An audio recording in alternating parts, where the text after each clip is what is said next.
যত দিন আগে আসতেছে আমার খারাপ লাগাটা তত বেড়ে যাচ্ছে।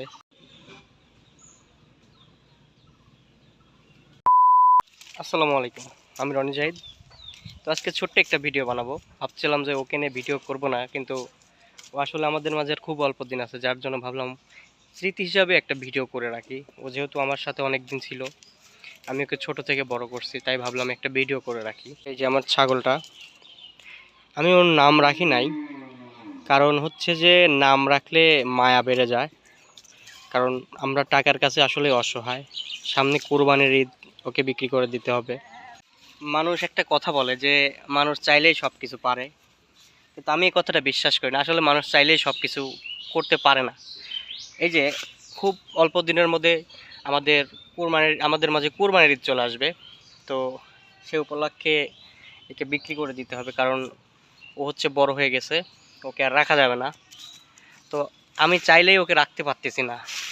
আমি চাচ্ছিলাম যে, দেখি দুষ্টমি করে না, আমি চাচ্ছিলাম যে ওকে রেখে দেবো, কিন্তু আসলে না, আমি পারবো না। কারণ আমরা টাকার কাছে সবাই অসহায়, আর গরু ছাগল বাড়িতে খুব বেশি দিন রাখা যায় না। এই জন্য আমি ওর নাম রাখি নাই, কারণ আমি জানতাম যে ওকে একদিন বিক্রি করে দিতে হবে।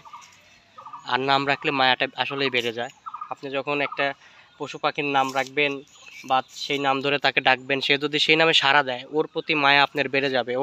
ওকে বিক্রি করতে গেলে আপনার বেশি কষ্ট করতে হবে, তখন আপনার বেশি কষ্ট লাগবে। আমার আব্বু যেদিন ওকে বাজার থেকে কিনে নিয়ে আসে, সেদিন ও অনেক ছোট ছিল, প্রায় 1 বছর আগের কথা। এই 1 বছর ধরে ও আমার কাছে আছে, আমাদের বাড়িতে আছে। আর এই একটা বছর যে কোনো কিছুর প্রতি মায়া জন্মানোর জন্য যথেষ্ট সময়। শুধু পশু পাখি না, যে কোনো কিছু হোক, সেটা মানুষ বা অন্য কিছু, 1 বছর যথেষ্ট সময় তার প্রতি মায়া জন্মানোর জন্য। আর ওকে তো আমি ছোট থেকে বড় করছি, তাহলে বুঝতেই পারতেছেন যে ওর প্রতি কতটা মায়া জমছে। এজন্য আমার খুবই খারাপ লাগে যখন আমি ভাবি যে ও আর কিছুদিনের মধ্যে আমার কাছ থেকে চলে যাবে, আমার বাড়ির লোকের কাছ থেকে চলে যাবে। আমি ওকে খুব মিস করব। হোক, ও তো ছাগল, সমস্যা নাই। যদি ওকে রেখে দেওয়া যেত আমি রেখে দিতাম, কারণ আমার শখের কোনো কিছু হারিয়ে যাবে এটা আমি কখনোই চাই না। কারো শখের কোনো কিছু যেন না হারায়। ওর একটা বাজে অভ্যাস আছে, হচ্ছে বাড়ির মধ্যে কাউকে না দেখলে, মানে আমার বাড়ির লোকের, ও যাকে যাকে চেনে, ও কাউকে না দেখলে ও চিল্লাচিল্লি শুরু করে, খুবই ডাকাডাকি করে। তো এমন অবস্থা যে ওর সামনে একজন না একজন থাকতে হবে, তবে ও শান্ত থাকবে, না হলে খুবই ডাকাডাকি করবে। কোরবানির ঈদের চাঁদ দেখা গেলে নাকি গরু ছাগল খাওয়া কমায়া দেয়, আসলেই তাই।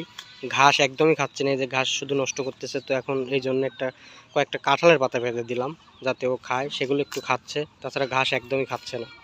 আসলে ছাগল দেখানোর মতো আহামরি কিছু না, খুবই কমন একটা পশু। গ্রামের সবার বাড়িতেই থাকে 2-4টা করে। আমিও একটা লালন পালন করলাম 1 বছর ধরে। তো শুধু ওর স্মৃতি রেখে দেওয়ার জন্য আমি ভিডিওটা করলাম। যত দিন আগে আসতেছে আমার খারাপ লাগাটা তত বেড়ে যাচ্ছে, কারণ আবেগের একটা বিষয় আছে। তো যাই হোক, ওকে বিক্রি করে দিতেই হবে, তাছাড়া কোনো উপায় নেই। আপনাদের কোরবানির পশুর যত্ন নেবেন।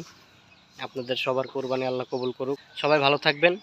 দেখা হবে নতুন কোনো ভিডিওতে। আসসালামু আলাইকুম।